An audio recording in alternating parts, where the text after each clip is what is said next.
매일 성경과 함께하는 아름빛 교회의 말씀 묵상, 아름빛 바이블 키트 시간입니다. 2023년 3월 2일 목요일 함께 묵상할 본문은 마태복음 15장 21절부터 39절입니다.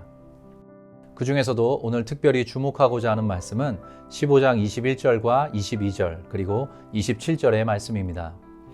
예수께서 거기서 나가사 두로와 시돈 지방으로 들어가시니 가나안 여자 하나가 그 지경에서 나와서 소리질러 이르되 주 다윗의 자손이여 나를 불쌍히 여기소서 내 딸이 흉악하게 귀신 들렸나이다 하되 여자가 이르되 주여 올소이다마는 개들도 제 주인의 상에서 떨어지는 부스러기를 먹나이다 하니. 오늘 하루도 만유의 하나님께서 허락하시는 하늘의 생명과 기쁨 그리고 평안이 모든 성도님과 함께하기를 간절히 소망합니다. 오늘의 묵상 본문은 마태복음 15장 21절부터 39절입니다. 여기에는 세 가지 이야기가 등장하고 있습니다. 첫째, 가나안 여인의 믿음과 그 딸의 치유 사건. 둘째, 갈릴리 호숫가에서의 치유 기사. 셋째, 칠병이어의 기적 사건. 그런데 특별히 이 장에서 강조되고 있는 핵심은 다음과 같습니다. 메시아로 오신 예수님의 사역 무대가 이스라엘 울타리를 넘어서 이방을 향하고 있다는 사실입니다. 두로와 시돈이라는 지역명, 그리고 이방인인 가나안 여인이 경험한 치유 등은 모두 이스라엘만을 위한 예수님이 아니라 온 열방의 구원자로서의 예수님을 드러내주는 그런 말씀입니다. 특별히 떡 7개로 4,000명을 먹이시고 남은 조각이 7광주리에 가득 찼다는 기록을 남기고 있는 칠병이어 기적은 숫자 7을 강조하는데요. 잘 아시다시피 숫자 7은 완전수로서 이방인이 누릴 하늘나라의 부요함과 충만함을 상징한다고 볼 수 있습니다. 오병이어 기적은 숫자 12를 강조합니다. 잘 아시다시피 이스라엘이 12지파이기 때문에 예수님의 구원이 먼저는 이스라엘과 유대인에게 임할 것이라는 사실을 드러내주는 그런 숫자 모티프라는 걸 확인할 수 있습니다. 오늘 이방 여인 가나안 여인의 고백을 한번 살펴보면 좋겠습니다. 여인이 이렇게 고백합니다. 가나안 여자 하나가 그 지경에서 나와서 소리질러 이르되 주 다윗의 자손이여 나를 불쌍히 여기소서 내 딸이 흉악하게 귀신 들렸나이다 하되. 여인의 딸이 흉악한 귀신에 사로잡혀 있었습니다. 이 여인은 온 힘을 다해 예수님을 찾고 그분을 향해 부르짖었습니다. 그 내용은 다름 아닌 주 다윗의 자손이여 나를 불쌍히 여기소서였습니다. 이방 여인의 이러한 고백은 예수님과 그 일행에게 대단히 놀라운 것이었습니다. 다윗과 관계없는 이방인으로서 다윗의 후손으로 오신 예수님께 자신의 삶과 얽혀있는 문제를 의탁하고 있는 셈입니다. 그리고 인생을 불쌍히 여기사 이 땅에 오신 예수님에게 불쌍히 여겨달라고 고백하고 있습니다.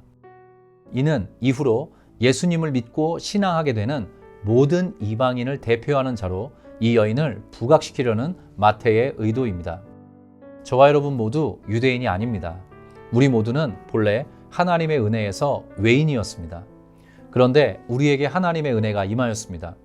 예수님을 다윗의 후손이자 하나님의 구원 계획을 따라 이 세상에 오신 메시아로 고백하며 그분을 간절히 부르게 되었습니다.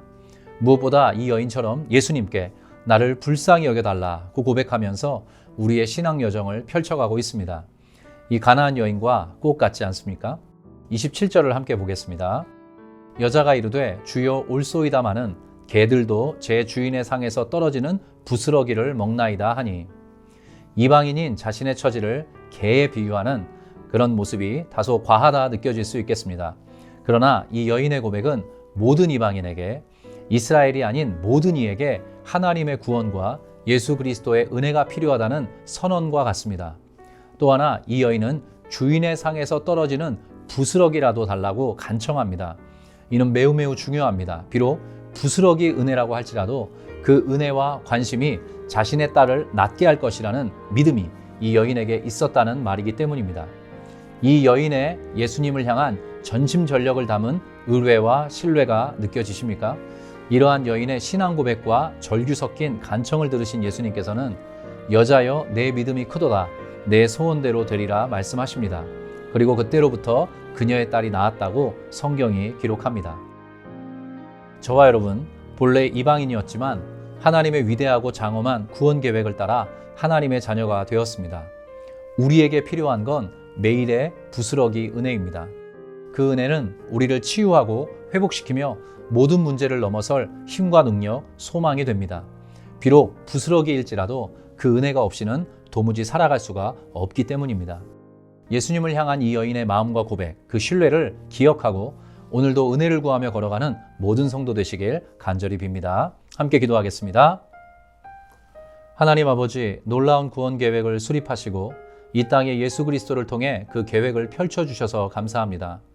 본래 이 은혜로부터 바깥에 있었던 우리에게 놀라운 구원의 경륜을 허락해 주셔서 감사합니다. 오늘 가나안 여인의 고백이 우리 모두의 고백되기를 원합니다. 예수님께 전심전력으로 나아가 부스러기 은혜를 구하며 자신의 삶을 의탁하였던 가나안 여인과 같이 우리도 예수님께서 허락해 주실 은혜를 간절히 바라며 하루하루를 걸어가도록 도와주시옵소서. 하나님의 구원이 아브라함부터 다윗, 이스라엘 백성을 넘어 전 세계로 확장되었음을 성경과 기독교 역사를 통해 확인합니다. 이 놀라운 스토리 속에 우리 한 사람 한 사람이 부름받았음을 잊지 않고 기억하게 하여 주시옵소서. 그리고 그 장엄하고 위대한 스토리가 우리를 거쳐 또 다른 이방을 향해 부스러기 은혜가 필요한 누군가를 향해 흘러가길 소원합니다. 예수님의 관심 그리고 하나님의 마음이 이 땅에 불쌍한 한 영혼에게 있음을 다시 한번 우리 마음에 새깁니다. 저와 아름빛교회 온 성도가 이 은혜를 먼저 누리게 되어 감사합니다. 그 감격을 마음에 품고 예수님의 소원을 따라 하나님 나라의 확장에 동참하는 순종이 있도록 모든 성도님께서 살아가는 현장에 은혜를 베풀어 주시옵소서. 간절히 기도합니다. 아름빛교회 모든 성도님과 가정, 자녀들의 삶을 통해 하나님의 나라의 치유와 회복, 온전하게 하시는 역사가 증거되고 선포되기를 원합니다. 우리 모든 성도님의 삶을 그렇게 붙들어 주시고 사용하여 주시옵소서. 그리고 혹여 오늘 이 여인과 같은 절규로 예수님의 이름을 부르는 성도와 가정이 있다면 주여 불쌍히 여겨 주시옵소서. 그의 음성에 귀 기울여 주시고 그의 외침에 반응하여 주시옵소서. 기적을 일으키는 부스러기 은혜를 그 성도님과 가정에 허락하여 주시옵소서. 더욱 큰 믿음으로 전능하신 주 하나님을 올바르게 신앙하며 힘있게 걸어갈 수 있도록 치유와 회복, 소송의 은혜를 나타내 주시옵소서. 감사드리고 의탁드리며 주 예수 그리스도의 이름으로 기도합니다. 아멘.